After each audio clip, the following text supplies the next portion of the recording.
record our meeting to the cloud. And yeah, how are you? What's up? Doing great. How are you, everyone? Oh, no answers. Just thumbs up, Hafiz. Okay. Okay lah ya. Okay. Yeah, I'm doing great. Yeah. Today, and yeah. I'm so happy to meet you all again. Yeah, in this meeting. Because yeah, next meeting is not included me anymore. Yeah. So today we have wawasan kebangsaan. Yeah, we have material regarding wawasan kebangsaan, or yeah, just like knowledge about how could we mention wawasan kebangsaan in English. National insight, or maybe national vision, national knowledge. Yeah, national knowledge. And maybe I turn to the first group. Could you material or case study to present in our class today?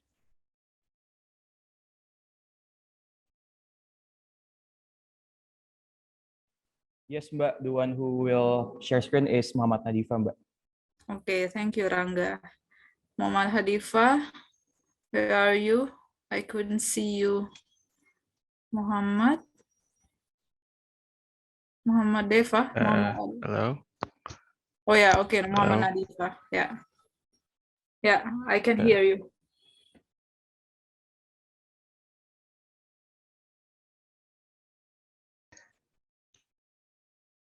Ma'am, could you enable share screen for participant if you could? Oh, I'm so sorry. Apologize me. Yeah, I have to set up the sharing options here. Yeah, you can share screen now.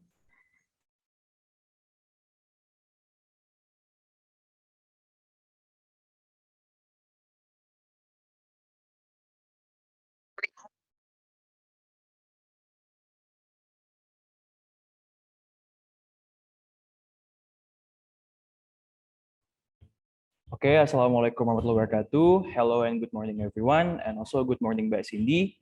Today, our group from Group 1 want to present our discussion about national insight. Before we start, I want to introduce our group members. The first one, we have Muhammad Nadifa.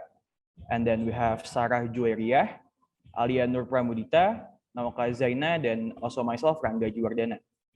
Next slide will be explained by Sarah.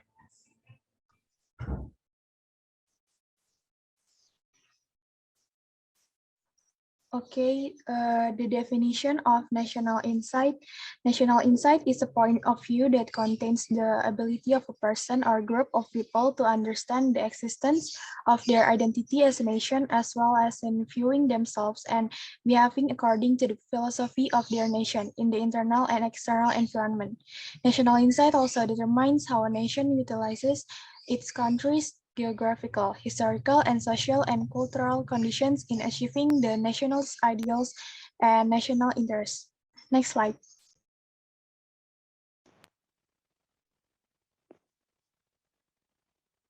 Okay, so here are the study case.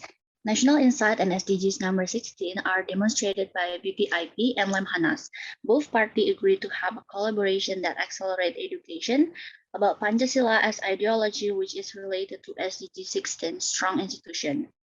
They think it is important to involving national institution for developing Pancasila ideology, especially while arranging the teaching materials content. Both parties agreed to continue their collaboration and looking forward to develop other programs as well and propose to strengthen the national identity for everyone, especially for millennial people. They try to consoling the values of Pancasila by transforming it into the digital world so it's accessible for everyone.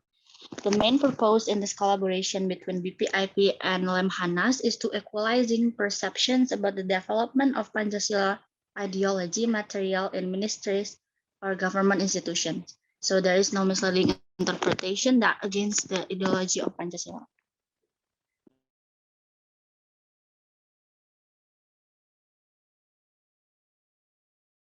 That's all for our presentation. Thank you for your attention. Wassalamualaikum warahmatullahi wabarakatuh. Waalaikumsalam warahmatullah. Thanks for the presentation. The group one. You want to clap? Okay. Next, I jump on second group. Ide versi ya, Mbak. Yeah, please, your turn. Oh, Shera. Oh, Shera.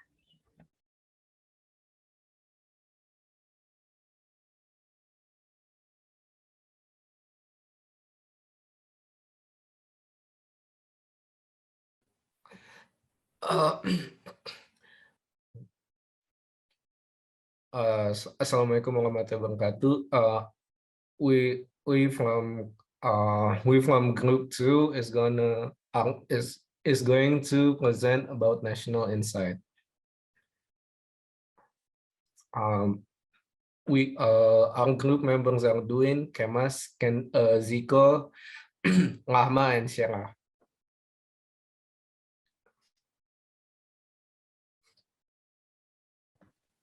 There is national insight. National insight is the perspective of the Indonesian people regarding themselves and their environment, prioritizing regional unity and integrity in the implementation of social, national, and state life. National Insight and 16 SDGs. For the Indonesian people, the national vision is an independent, united, sovereign, just, and prosperous, and very determined to create and advance an independent nation that is physically and mentally prosperous, on par with other advanced nations. We can relate this to 16 SDGs, which contain the goals of peace, justice, and strong institution. By point 16, we are moving towards an inclusive and peaceful society, the realization of justice by providing access to justice for all, as well as building strong institutions. Next.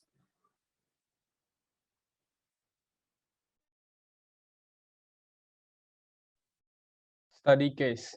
There were cases of vandalizing the Indonesian flag and racism in Surabaya, where the police and several members of mass organization took their action against Papuan students. They accused Papuan students of destroying the Indonesian flag that was posted in front of their dormitory. Papuan student dormitories were then surrounded by officials and mass organizations without further investigation, some even showing discriminatory action such as shouting racial slurs. This does not reflect the insight of Indonesian nationality, which is a unitary state of Indonesia that is inclusive in cultural diversity. This is also contrary to the 6 SDGs, where there is a disruption to peace and justice. What do you think about this case? According to our group, there should have been a more proper and thorough investigation on the allegation of the defacement of the Indonesian flag. The government officials also should have given a better example to not jump into conclusions. Vigilantism is also not an act that goes against the national insight value of kinship. Any conflict should be able to be resolved harmoniously by following the legal process. The public should also be wiser on dealing with news and information that is spread through social media, be more critical, and not be easily provoked. Referring to Article 103 of the Military Criminal Code, KUHP Militer, in solving problems, members of the Indonesian National Armed Force, TNI, should prioritize social communication. We as the Indonesian people should be able to treat each other with respect. As a state of law, we Indonesia should be able to enforce justice according to the existing laws. As a country that has a vast cultural diversity, we also have to respect our ethnic and cultural diversity.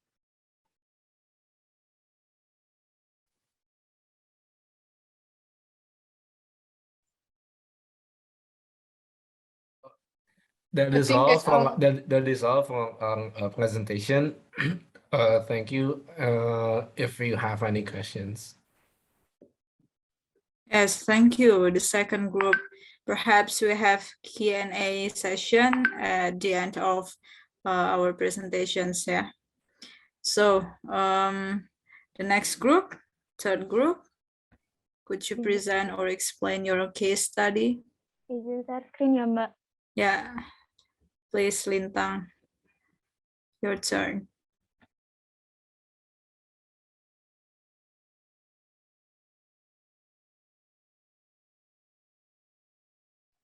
Oke.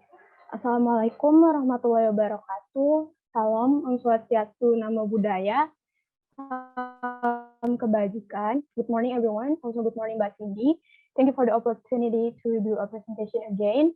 I want to remind that the group 3 consists of Ali Haidar, Dava Almas Pramesti, Dinda Alifa Putri Fitriandi, Haris Putra Permana, and me myself, Lintang Mila Sakti. We are here to talk about the Sampit conflict. The first slide is going to be delivered by the.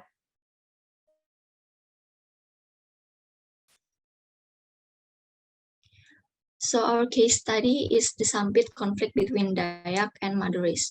The Sampit conflict was an inter-ethnic riot between Dayaks and Maduris that occurred in Sampit, Central Kalimantan. The dispute between Dayaks and Maduris occurred when in 1930, under the transmigration program launched by the Dutch colonial government until 2000, the Maduris began to fill 21% of the populations of Central Kalimantan, so that Dayaks were dissatisfied with the competition in the economy that kept coming from Maduris. This incident began when a Dayak house was burned down. Rumor has it that it was Maduris who was the perpetrator of the arson. A moment later, the Dayaks began to retaliate by burning Maduris houses. Then it was also said that the Dayak citizens were tortured and killed by Maduris because of a gambling dispute in Karangpangi village, and also the murder of Dayak named Sandong at an entertainment venue in the gold mining village of Ampalit.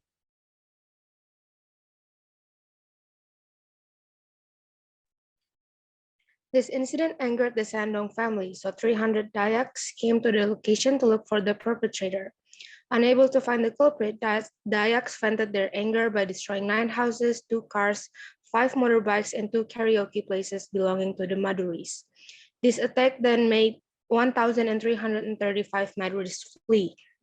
On February 18, 2001, Dayak succeeded in taking control of Sampit. From this conflict, at least 100 Maduris were beheaded by Dayaks.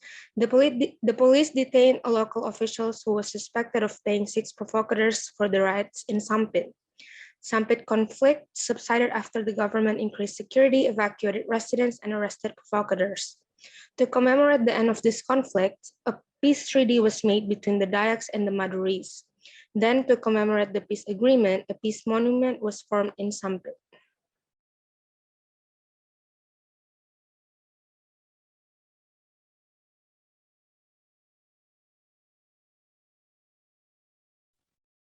Yeah, so case correlation with national insight. So there are 3 important values contained in the national insight atau wawasan kebangsaan, which is the first one is sacrifice atau pengorbanan, which means prioritizing the interests of nation over personal or group or regional interests. Then there is the value of equality or kesederajatan, which means having equal opportunities to play a role for the nation. And then there's a family values or kekeluargaan, which means willingness to establish a harmony relationships between fellow nations. So there are things that must be prevented in order to achieve or fulfill these values. One of which is the inferiority or superiority of ethnic groups. This must be prevented because it can lead to conflicts between ethnic groups. So from that explanations, it is clear that the Sampit War does not reflect the value of national insight, because in this case, it can be seen that there's an inferiority and superiority of ethnicity, which is one of the main factors for the conflicts to occur, which is not in accordance with the values of national insight. So therefore, we need to remember that regardless of ethnicity we came from, we must still hold on to our identity as Indonesian citizens who must uphold Pancasila and the sense of unity and in the diversity or Bhinneka Tunggal Ika in our society.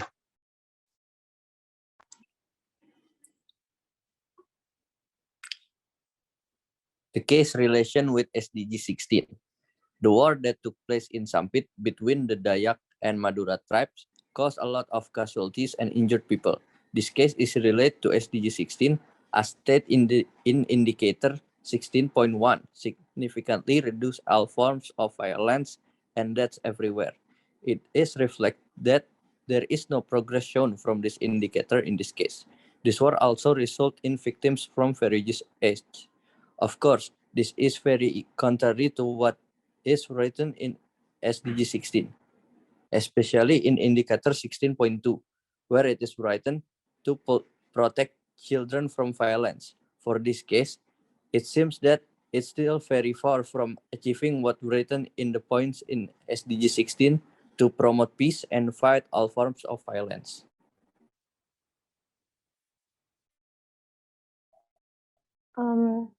Also, it is a known fact that this case has been closed, but with no doubt there are still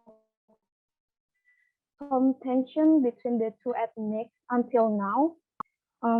We think it would be such a shame if this case might break again someday, because that means we didn't learn anything from the history.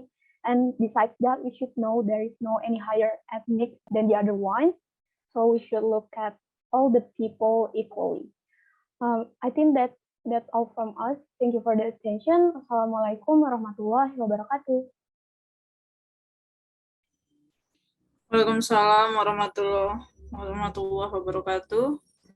Thanks for the splendid presentation, Lintang. Next, the fourth group. Izin share screen ya, Mbak. Yeah, your turn.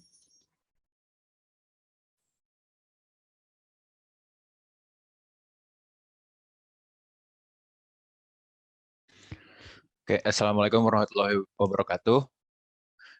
Good morning, Mbak Cindy and everyone. Today our group will be presenting about the Gerakan Aceh Merdeka Rebellion. The background.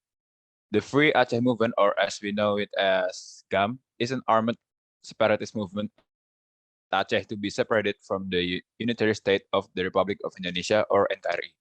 GAM was September 4th, 1976, and led by Hasan Tiro. The differences in desire between the Indonesian government and GAM, the conflict that occurred from 1976 to 2005 has dropped almost 15,000 lives. The organization disbanded its separatist movement after a 2005 peace agreement with the Indonesian government. GAM was later renamed the Aceh Transitional Committee. The conflict in Aceh is caused by several things, namely differences of opinion about Islamic law, dissatisfaction over the distribution of Aceh's natural resources, and an increase in the number of Javanese in Aceh. And the conflict, GAM went through 3 stages, namely in 1977, 1989, and 1998. Previously, on December 4, 1976, GAM leader Hasan Tiro, along with some of his followers, filed a fight against the Indonesian government. The resistance they did was in the hills of Halimon in the PD Regency area. Since then, the conflict between the Indonesian government and GAM has continued. In this case, the importance of national insight as prevention supporter like GAM has ever happened is indispensable to maintain the nation's wholeness and security, where we know that GAM occurred because of the disintegrations by GAM with the Indonesian government, taking civilian casualties that are not small in number. As an attempt to be wary of it, national insight is known as learning, preference, and knowledge of our country. History, or what has gone through before this, development that has been undertaken and continues to date. This insight of nationality could have been silent since childhood with and applied to daily life, more especially in school. That way, national insight can be realized to prevent Indonesian people themselves from being ignorant of anything in Indonesia, instill nationalism, and foster harmony in living life as Indonesian people. We can correlate this case with SDG 16 in how we see how this conflict is resolved. The ending of this case, being held a conference at Vantaa, Finland. Indonesian government and GAM executive signed a peace treaty in order to end this rebellion.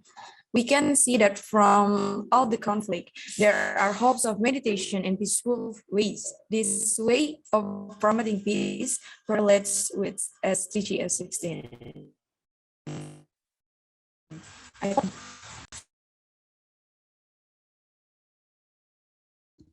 I think that's all from our group. Thank you for your attention. Wassalamualaikum warahmatullahi wabarakatuh. Waalaikumsalam warahmatullah. Thank you for your presentation today, and I move on group 5 or 6? 6 now. Group 5, ma'am. Oh, 5. Okay. Sorry, Deva. Yeah, please, Deva. It's your turn.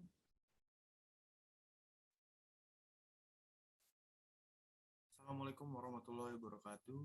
Good morning, Mbak Cindy and everyone. Thank you for the opportunity. I'm Vitor Dishaba from Group 5 with my fellow group. Sorry, the voice is so far from me. I couldn't clear. Yeah, I couldn't clear here. Your voice. Who is that?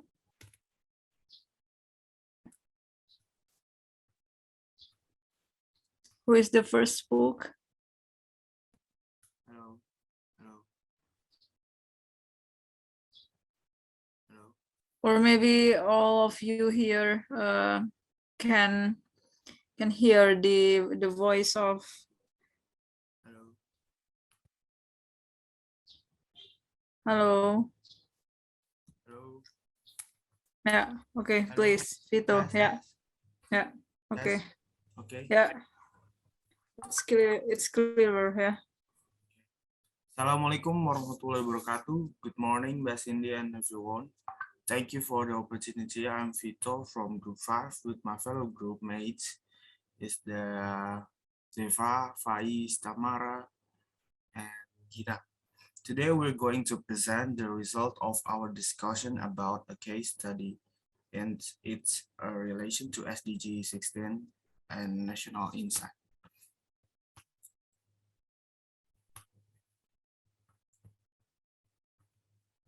Okay, case study. The Minister of Social Affairs, Juliari Batubara, was named as suspect by the Corruption Reduction Commission in alleged corruption case of COVID-19 social assistance. Whereas long before President Joko Widodo reminded his cabinet through uploads on Twitter on Sunday to not play around in using the disaster budget, especially during the COVID-19 pandemic. The day before, in the early hours of Saturday, the KPK carried out an arrest operation against MGS and SN, who are officials from the Ministry of Social Affairs, as well as other suspects from the private sectors, namely AM and HS. The money is prepared by AM and HS in apartment in Jakarta and Bandung to procurement of the goods in the form of basic food package, and the Ministry of Social Affairs in 2020, with a value of 5.9 trillion with 272 contracts and carried out for 2 periods.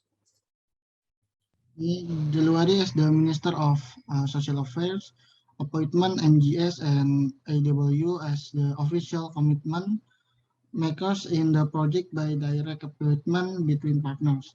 Allegedly, it was agreed that there was a fee for each work package that had to be deposited with the partner to the Ministry of Affairs (MGS) for the fee in each social assistance package.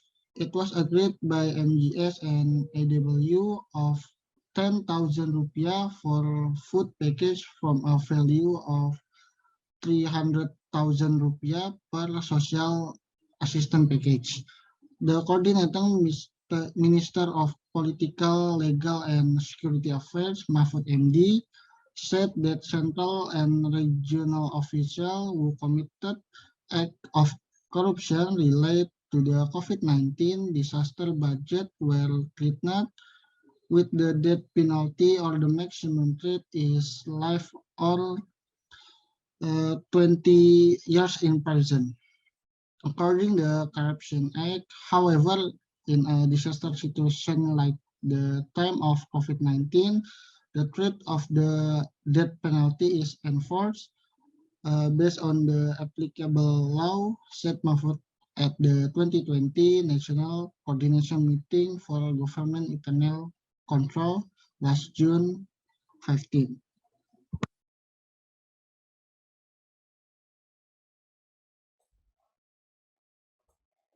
Okay, the next one is the correlation between the case study and national insight. This case is related to the first value of national insight, which is sacrifice, willing to reduce personal, regional, or group matters for the sake of the nation. In this case, the minister prioritized his personal matters by enriching himself instead of channeling the funds to the people who need it, especially in difficult times like this pandemic. He forgot about his duty and committed acts of corruption, which proves the lack of value of national insight he has. Furthermore, one of the things that must be prevented in national insight is the gap between the rich and the poor. With what happened in this case, this point has failed to be achieved because the rich will get richer and the poor will get poorer, so the inequality will continue to occur. Next.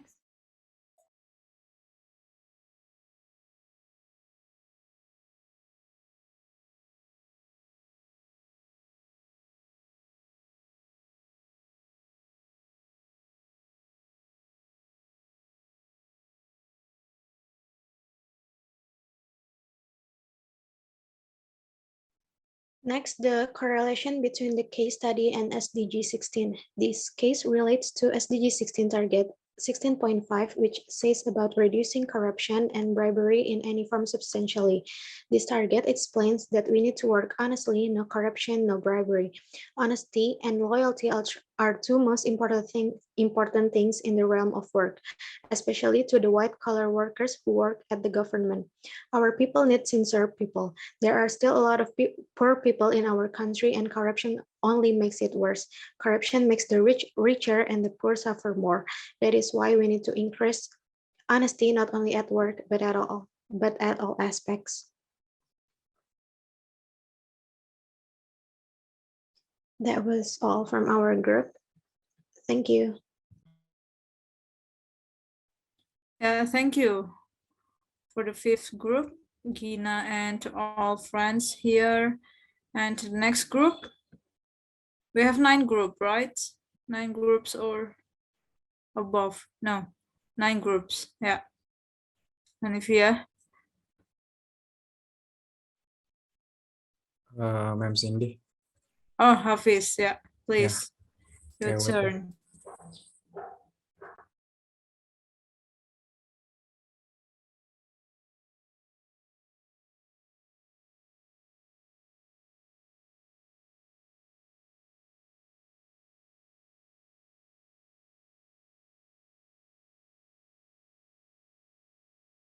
Mbak Cindy, is our presentation is on your screen?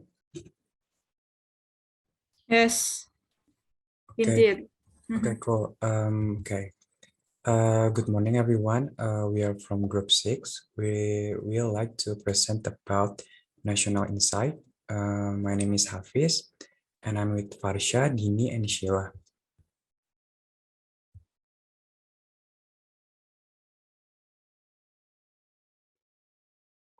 First, we have the definition of national insight. So national insight is a concept that distinguishes the Indonesian nation from other nations in the world.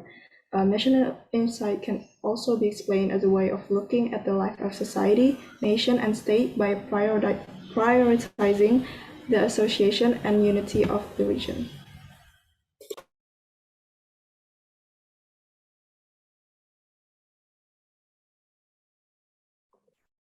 The next one is national values. National values source from the Pancasila ideology. First is religious value, two, human values, three, alignment value, fourth, people's values, and fifth, value of justice. The next one is the study case, Indonesia National Insight Correlation with SDG 16, Peace, Justice, and Strong Institution. The first one is peace. Indonesia people applies Pancasila ideology to their daily life and activity is a form of maintaining peace. Okay, so the next one is number 2, how SDGs number 16, especially in justice. The study case is Corruption Eradication Commission as a government agency prevent and fight corruption in the country is a form of maintaining justice as it has common goal with Pancasila ideology number 5. And the next one is strong institution. Corruption Eradication Commission promote peaceful and inclusive society for sustainable development, profit access to justice for all, and build effective, accountable, and inclusive institution at all level by fighting corruption in our country. Thank you. That's all from our group. Thank you for your attention. Sorry if there's a little mistake. Have a good day.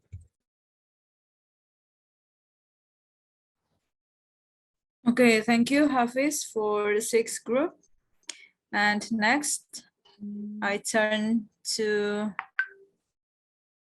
I move on 7th group, Izin share screen ya, Mbak. Who is the 7th group, Faradila, please.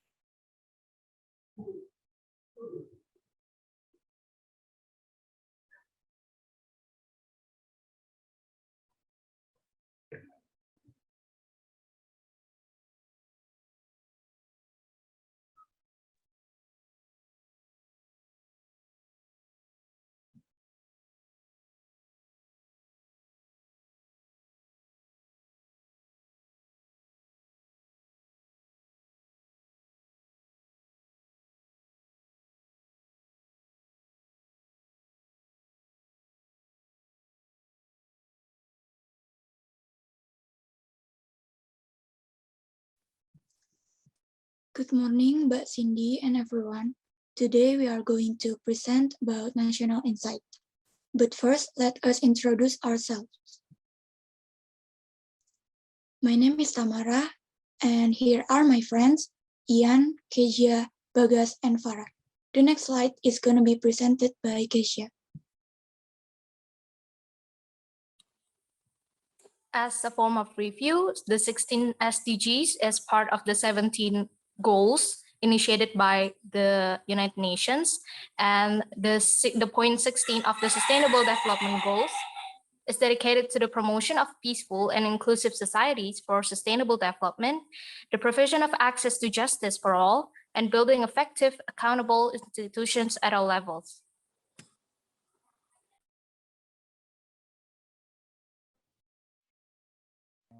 This is we will discuss about national insight. National insight is very fundamental component for the Indonesian nation. National insight is a concept that distinguishes the Indonesian nation from other nations in the world. The main purpose of the national vision is to build and develop association and union.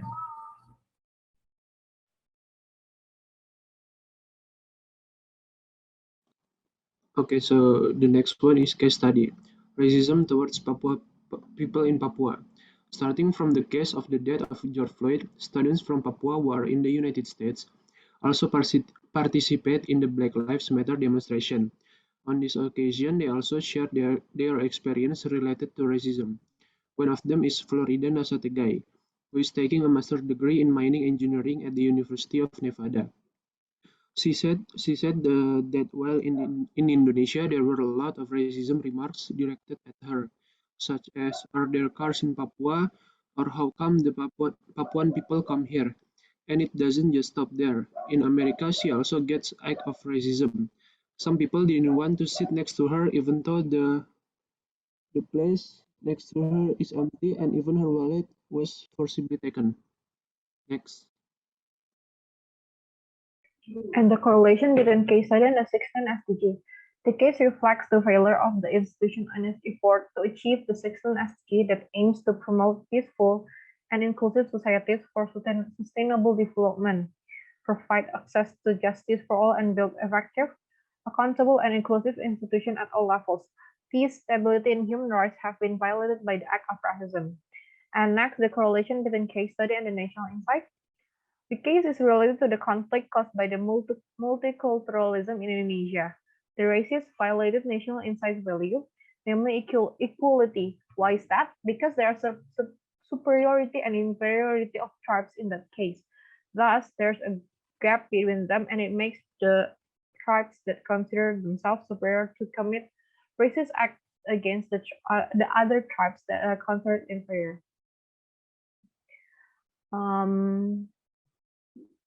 That's all from us. Thank you for your attention. Assalamualaikum warahmatullahi wabarakatuh. Waalaikumsalam warahmatullah. Thank you, Faradila. Yeah, the case studies of Papua are very common, yeah, in each class of Pendidikan Bela Negara. Yeah, I guess it's viral, yeah. Like, yeah, Papua is, yeah, everyone can access online. Yeah, everyone can access some information online, and Papua is yeah, so highlighted by the community. Yeah, like, yeah, either national or international community. Papua is always like the diamond of this art. Yeah. So next group. Ya, mohon izin share screen, Mbak. Yeah. Yeah, please, your turn.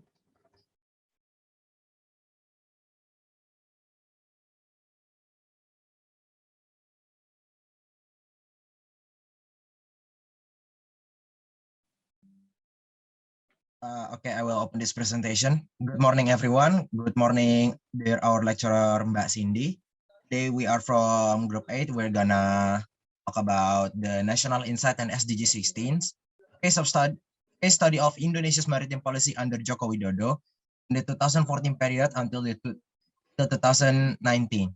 Group 8, we are consist of myself, Amos Christian, Muhammad Erza Pradana, Muhammad Faiz, and Tiara Budi Aprilianti.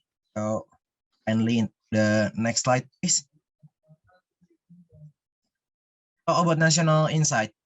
National Insight is the Indonesian people's view on themselves and their surroundings, with regional unity and integrity being prioritized in the execution of social, national, state life. National Insight can also be defined as a point of view or way of seeing that includes a person or group of abilities comprehend the existence of identity as a nation and viewing itself and acting in accordance with the nation's philosophy of life in both the internal and external environment. Indonesians have long viewed their nation as a maritime nation.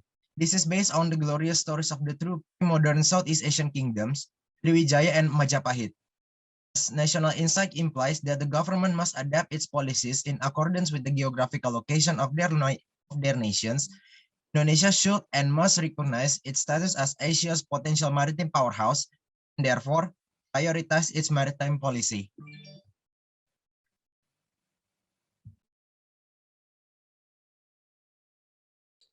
For the next one is Indonesia as a maritime nation. The Indonesian archipelago is known as the crossroads position, or posisi silang, between the Indian and Pacific Oceans, as well as the Asian and Australian continents.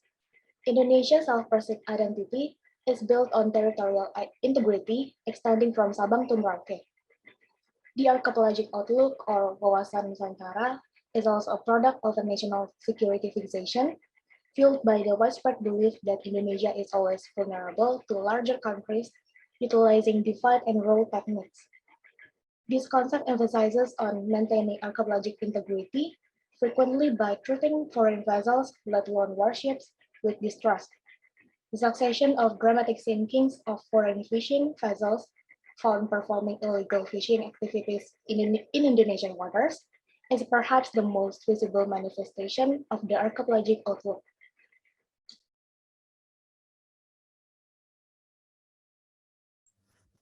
National Insight and SDG 16. Indonesia, as a key state in Southeast Asia, has been using maritime diplomacy to build cooperative regional ties in order to achieve two goals. First, to ensure its security, and second, to demonstrate its leadership credentials in mediating interstate boundary conflicts in the area. Of course, this is in accordance with SDG 16, particularly in terms of strengthening the rule of law both at national and international levels. This ultimately means that Indonesia will not tolerate any incursion into its territorial or water or exclusive economic zone. National insight implies that Indonesia, as a nation, focuses on building its national power in order to ensure the security and well-being of its people. National insight can also be interpreted as a motivation for Indonesia to play an active role in global governance, especially in the Asia-Pacific region, which is in line with Target 16.8, strengthen the participation in global governance.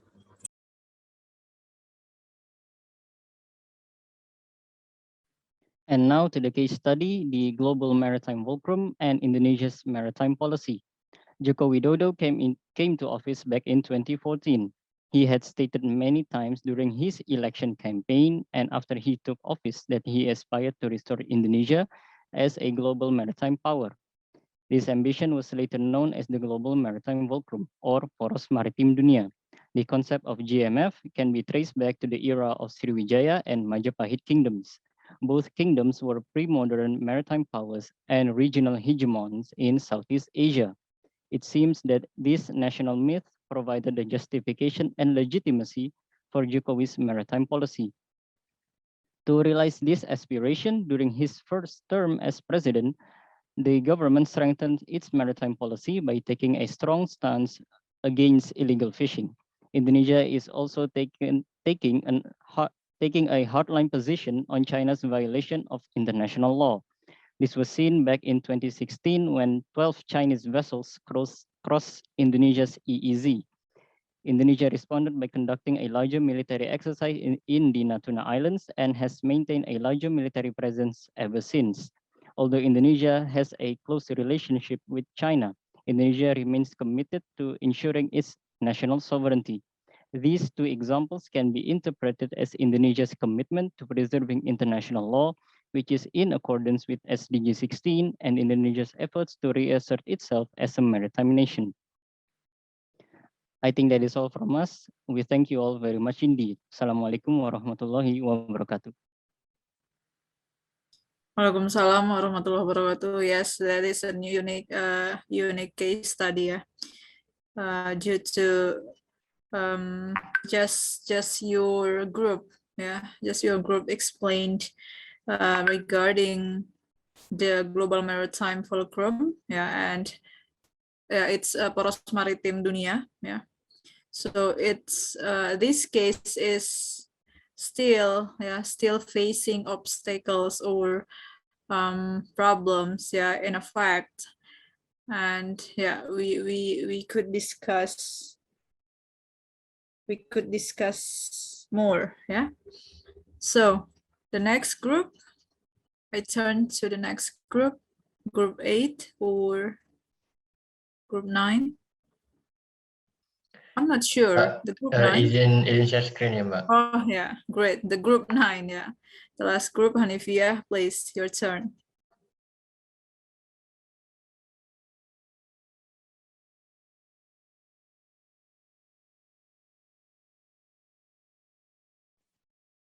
Okay. Thank you for the opportunity, ma'am. Good afternoon, everyone. We from the last group, the ninth group, would like to deliver a presentation as well as a study case regarding national insights and its correlation with the 16th SDG. Before we begin, I would like to introduce the members of our group. It consists of yours truly, Hanifia Bagus Raka, and then Zahra, Jessica, Naura, and Diandara.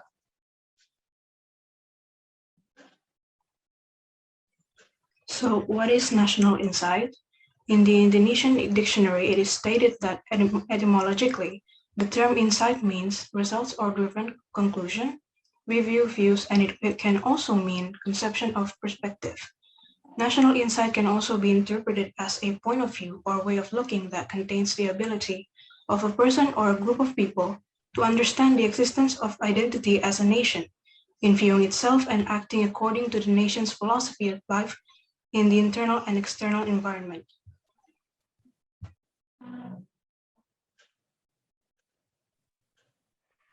Implementation of national insight. First, develop a mental attitude of unity. Second, developing sincerity and honesty in social and state life. And third, proud to be an Indonesian citizen. The case study of national insight. A brief example of nationalistic insight that has occurred in Indonesia is the dispute of the state of East Timor, which is separated from the unitary state of the Republic of Indonesia. When discussing Timor-Leste, or what it is now called the Eastern country, this separation caused a halt in the economy, welfare, and many other conflicts. I think that's all from us. Thank you for your attention. Wassalamualaikum warahmatullahi wabarakatuh.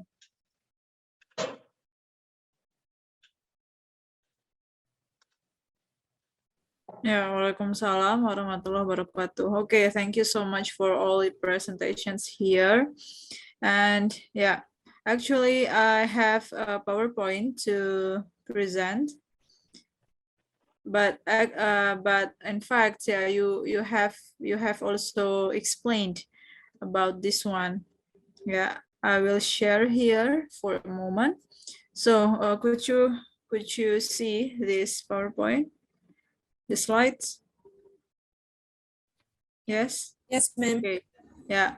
So you actually all of you explained. Yeah, all of you just explained the wawasan kebangsaan or nationality, what national insight, yeah, or national knowledge, national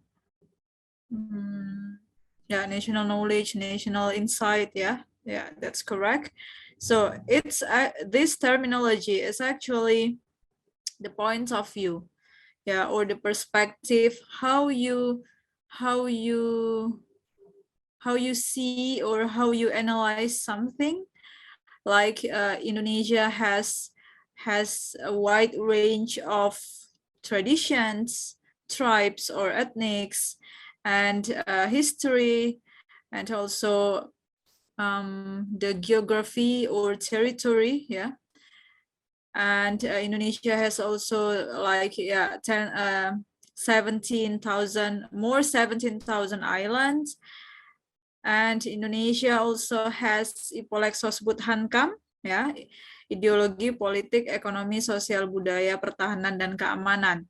So all of these elements could be empowered of ourselves, of our nation, of our state to achieve its goal, yeah, to achieve its national interest in the regional field, or either in the regional, yeah, in the regional scope, or in international scope, yeah. So actually, yeah, the values of national insight consists of three elements, three core values, like sacrifice, egalitaire, yeah, and the harmony of family. Yeah, so actually we could empower all of these core values, yeah, to state defense, to highlight our character as a nation, as Indonesian citizen, yeah, Indonesian people. And yeah, it's also explained by all of groups, yeah, I think, I guess. There are also 5 values, yeah, source from the ideology of Pancasila, yeah, the religious value, and till the justice of value. Yeah, so we have 5 core values are sourced from Pancasila as ideology. And here, so now you elaborated, all of you elaborated these case studies, yeah, like conflict, yeah, conflict Sampit, I heard it, right? Conflict. And what kind of conflicts did you explain? Tadi ada apa saja ya konfliknya? Tadi saya dengar Papua and also Aceh, yeah, right? Am I right? Yes. Yes, yeah. So basically, yeah, basically all of ethnics or tribes has own color, yeah, has own perspective, has own traditions or common things, and we should respect them, yeah. So the multicultural things,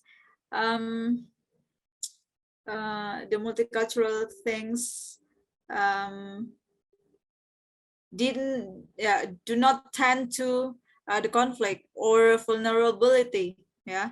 So actually, if all of tribes could harmonize each other, could synergize each other, and it it leads to the harmony, yeah, the beautiful harmony of our nations, yeah. So the heterogeneity is we have vision like Bhinneka Tunggal Ika, yeah. So we embrace, yeah, we embrace the differences, yeah, but at the same time we also recognize the sovereignty and the belonging together, yeah. So, and the next slide I have here the factors of creating or building the character, yeah. So here you can see ideology, politics, economy, social and culture, religion, and law or regulations, and it seems normative, and education, environment, leadership, yeah. So all of these aspects can integrate one another, yeah. So it's also related to our to building our character, yeah. So how are the problems, yeah? Actually we in fact, yeah, we are still facing these obstacles or these problems, like the character building of our nation is not optimal yet, and a lack of role model of leadership, yeah. And people perhaps do not obey, yeah. And we absorb more negative cultures, yeah, like, yeah, you know, from other countries, of other nations. And this one, yeah, the condition or circumstances of social and economic of our people is not yeah, actually is not egalitaire, ya, jadi tidak merata gitu ya, and it seems like sporadic, and yeah, it's also still, yeah, it does matter, yeah, all of these aspects are being still matters. So, and what should we do? Yeah, what should we do? We have to, or we should care our territory, yeah, our sovereignty. Our territory is from Sabang to Merauke, and Pancasila and UUD 1945 as our fundamental for our nation. And yeah, the concept of national insight and yeah, ketahanan nasional, yeah, as our reference, as our fundamental aspect, and also the cultures, yeah, the multicultural things, and it's including of the process of development. So we have also some things to be, yeah, to avoid, yeah, like inferiority or superiority of just one ethnic, like, oh, I'm Java, you're Papua, so you're different from me, you're not similar to me, you're not same as me. No, yeah, it's a big no, actually. So we are in one country that names Indonesia. We are all of us is Indonesia, right? So, and the gap, yeah, the gap of west and east, it's also be devoid, yeah.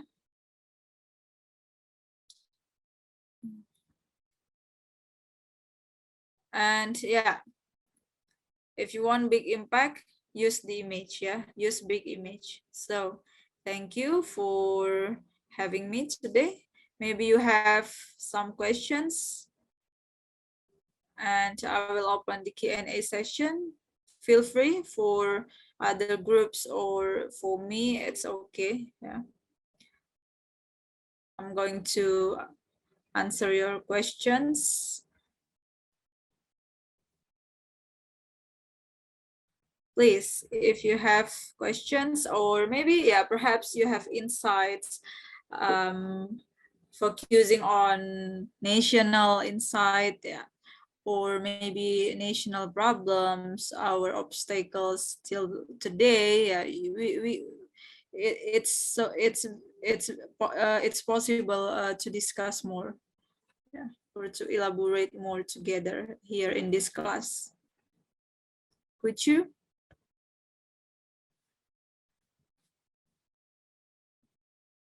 Because yeah, I taught in class B, yeah, this morning, and there was a question, Mbak Cindy, yeah, how is your insight, yeah, if two case studies happened, but in different countries, like in Korea and in Indonesia. So in Korea, I forgot the terminology, yeah. So yeah, that was happening. Yeah, that's still happening, yeah, till today. Like the Asian hate, you know, this phenomena, Asian hate.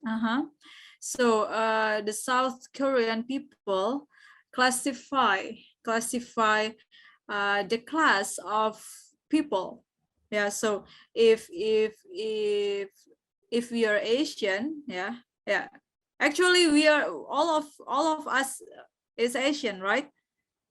Yeah, Korea is Asia, Indonesia is Asia, yeah. So Korea is recognized as East Asia, and we are Southeast Asia. But at the same time, they have classified people in a few categories, yeah, like if you come from outside the whole of Korea, the entire of Korea, you're different, you're being different, yeah. But at the same time, if you are Korean citizen and you stayed for a long time, or maybe for studying in America or in Europe or in the UK, yeah, so you have more quality, than the others, yeah. So it's still happening in South Korea. So actually this what is actually the root of problem of this case? Korea is homogen, yeah. Indonesia is recognized or assumed as heterogen. So how could you see, or how could you analyze these problems? The root of problems is not only just homogen and heterogen, right? Di kita heterogen, ya, we're still facing problems. Di Korea Selatan homogen, they still facing problems. So heterogen and homogen doesn't matter actually. Yeah, heterogen and homogen do not be just one of determined factors of these cases, right? Di kita kalaupun berbeda ada konflik kan? Ya. It led to conflicts also. Di mereka homogen ada konflik juga ternyata. Padahal sudah homogen, ya. Like North Korea and South Korea, yeah. They have similar performance, like the eyes, like the color of skin, right? Semuanya putih kan, semuanya Kaukasia, Mongolia gitu kan. Tapi juga ada masalah-masalah etnik gitu ya, ethnic conflict, or how could we say racism, right? Yeah, racism. It's still happening. So why, and how should we overcome or reduce these cases, these issues? It's not only just discourse, but also the facts. Ya, jadi bukan hanya diskursus tentang rasisme ini, ya, tapi fakta. It's a big reality of our community, of our world, yeah. Right? Could you deliver your insights of these cases? Yeah, these cases are similar to few cases here, I guess. Yeah, as far as I'm concerned, yeah, a few groups here explained about conflict, yeah. So maybe could you insight what are actually the roots of problems, and what kind of solution could we deliver, or could we elaborate to overcome these cases? Siapa yang mau kasih tanggapan? Who are here maybe want to deliver insights or deliver alternatives or solutions? Yeah, you have big chance here. You have big possibilities here in this class. please.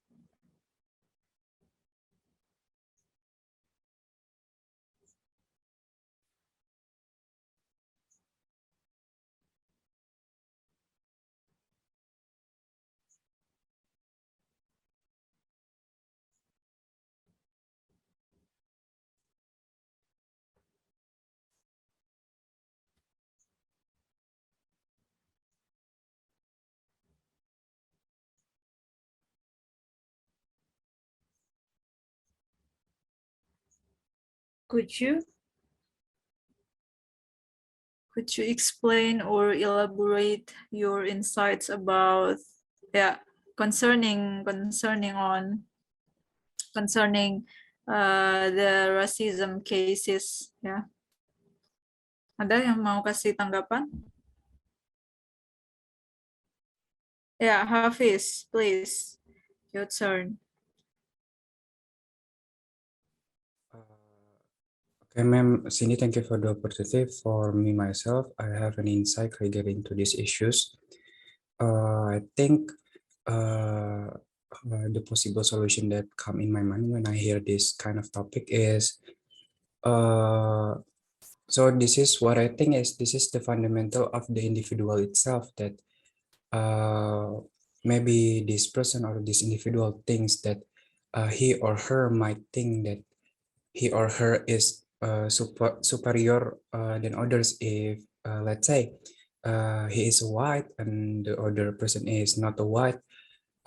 So that make jadi kalau misalnya mereka merasa seperti itu pada dasarnya udah ngerasa kayak gitu, it's very hard gitu loh, but the possible solution is back to the masyarakat yang ada tumbuh dan besar di lingkungan kita, gimana caranya mensosialisasikan how to prevent let's say racism, kayak something like that. Terus kayak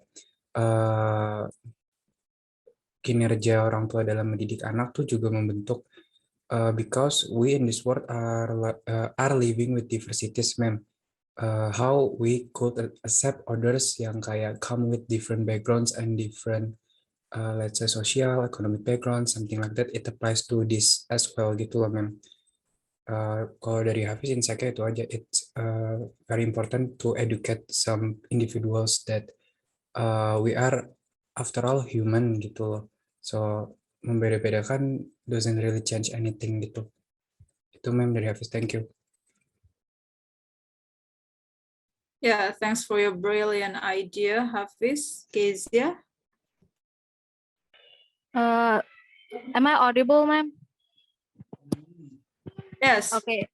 I think the root cause of why Korea is often viewed as racist is Korea is one of the country that is very orientated to the history, because in the past Korea was a really like Korea is part of the third world country, but their economy just grows instantly in a short period of time, and they become one of the developed countries, which makes their mindset, they associate themselves as almost equal to the superpower countries like Russia, America, and other countries. And unfortunately, not all Asia countries are in the same like hierarchy in economy as Southern Korea, so they still view the other Asian country like that. And this is ada juga kasus waktu itu di mana mereka orang-orang Korea ini ngatain negara-negara di Asia Tenggara sebagai ras budak. Itu juga orientasinya dari sejarah. So that's probably one of the biggest reason why they are still quote unquote racist. And what I see from the Korean education, they don't really have the like civil society subject in their country. Mereka nggak ini mereka mungkin belum ada PKN, belum ada pelajaran tentang ideologi negara mereka. What I've seen, they only glamorize like math, history, and ada singkatannya Kukyonsu. It's English, Korean, and Korean history and math. Like that's the only subject that they're prioritized. So I think the solution to that is they need to learn more about, like us, they need to learn about civil society and how to like view other countries as equal, not just in economic and historic form. Maybe that is. Yeah, thank you, Kezia. Yeah, thank you, Hafiz and Kezia. Yeah, as I said, so the roots of problem is not only on the individual being, yeah, not only the human, yeah, but also the systemic, right? The system, yeah, the systemic dynamic, yeah, the systemic phenomena. So it's actually, yeah, like like Korea, they just put the high priority on a few subjects, yeah, like English or Korean history also, yeah, and it's so inward looking for their nation, yeah, but they don't but at the same time, yeah, in contrast they don't care regarding, yeah, other civilizations or other nations, yeah, so they have insight just for Western. So if they have awareness, yeah, if they have they have high awareness of Westernization, yeah, so maybe they think if they follow, or if they have power like superpower countries, yeah, such as, yeah, as you said, America, Russia, and European countries, perhaps they are, yeah, it's like apa istilahnya, what could we mention, chauvinist, right? Yeah, chauvinist, yeah. So it's, yeah, this phenomena is not good actually, yeah. So we thought that just our nation is higher than other nations, yeah. It's not a good idea, yeah. It's not a good ism, yeah. It's not a good perspective, because every nation, yeah, due to every nation has own character, every nation has own tradition, yeah, has own capability, has own strengths and weaknesses, yeah. So yeah, as far as I can tell, perhaps the authority, yeah, the authority has also effort to overcome these issues, overcome these case studies. So the authority, yeah, like in Indonesia we have pemerintah kota, pemerintah daerah, yeah. But in Korea, maybe, yeah, perhaps like district, yeah, district. Ya, mereka tiap daerah. Korea punya negara bagian nggak sih? Sometimes I ask, ya. Mereka punya negara bagian nggak?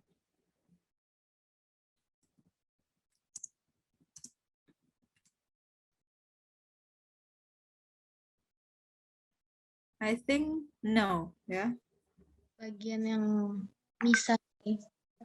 Ya, paling distrik ya, kita bisa bilang ya. Apa mereka punya pemerintahan masing-masing? Kayaknya enggak gitu. Tapi mungkin mereka punya every district, ya, each of districts has authority, right? So the authority supposed to build conducive system for everyone to stay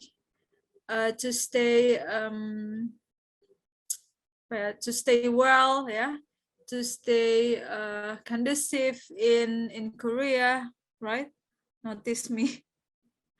Okay, Hafiz, so sorry. Yeah. So what is a key difference of chauvinism and primordialism? Yeah, sometimes it's like not different, yeah. It's just of extending of the phenomena ya of chauvinism, primordialism, racism ya. Chauvinism itu membuat rasisme loh. Ya, chauvinism led to the racism. Ya, karena kalau pada saat kita at the same time, if we assume we are the best nation on others, we have we trap in racism issues. Berarti kan kita menganggap orang lain itu nggak ada apa-apanya gitu kan? Nah, it's also the phenomena of racism. Yeah. Oh, I'm wrong. A phenomenon, yeah. Phenomena plural, yeah. Phenomenon of racism. Yeah. I have to be right on grammatical and structure and also the substance of sentences, right? So, yeah. Jadi memang ini ya, it's quite challenging for overcoming these cases, these issues of racism, chauvinism, primordialism, right? Di sini masih ada juga yang primordial, jangan ya. So yeah, we are same ya. Kita sama sebetulnya, kita semua sama ya. We are on the same position ya.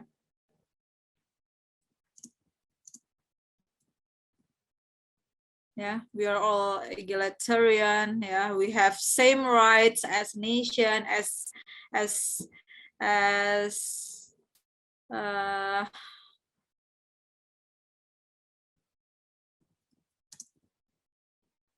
citizen, right? Yeah, so we are same. Yeah, we have same right. We have rights for achieving something. Yeah, we have rights for obtaining something. Yeah, jadi semua sama ya. We are equal. Yeah, we have equality for achieving education, for accessing education, for freedom of fear, freedom of speech, freedom of thinking, freedom of religion. Yeah, we have also freedom for all, for each, for all people, right? For each of us, yeah, we have same, we have equality, right? So maybe time is up. Okay, now it's 12 p.m. 12 ya. Benar-benar jam 12 nih. Okay, thank you so much for having me. Thank you so much for your great ideas, your brilliant idea, ya. Bisa lagi diganti splendid idea, right? Jadi saya nggak bilang very good ya.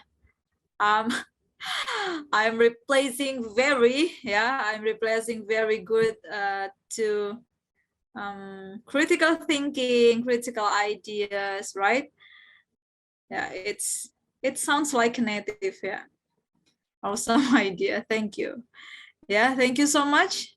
And if I have mistake or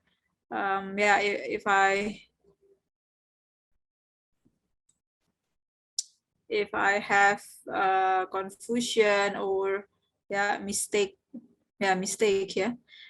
so I apologize to you. I'm so sorry if I have mistake or something's not good. Yeah, thank you so much. And next week we will not meet. We will not meet up because I'm not a in 7 meeting, right?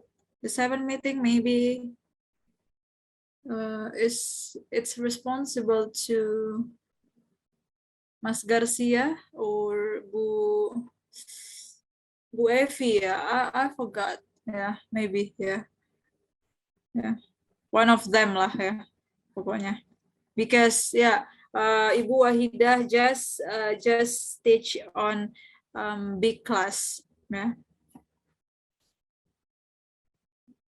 So, thank you.